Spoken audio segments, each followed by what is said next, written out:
এখানে আমার তাজবি সোনা মাছ দেখছে এবং অনেক বড় বড় মাছ রয়েছে এবং পানির নিচে অনেক মাছ রিফ্লেকশন হচ্ছে বিধায় পানির নিচের মাছটা ঠিক মতো দেখা যাচ্ছে না এবং মাছটা সম্ভবত তেলাপিয়া মাছ। ওই মাছ ওইটা তো সাদা, ওটাও তেলাপিয়া। ওটাও তেলাপিয়া। এই দেখো এই একটা, হাজার হাজার মাছ এখানে। বুঝছো, পানি পানি যতটুকু আছে মাছও ততটুকু আছে, এরকম একটা অবস্থা এখানে। অনেক মাছ। এখানে একটা পানির ফোয়ারা রয়েছে কিন্তু এটা বিকালবেলা ছাড়া চালু হয় না।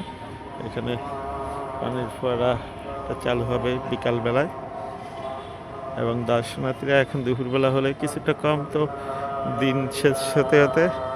তানহা, তাজবি, তোমরা কি দেখছো? মাছ কি দেখা যায়?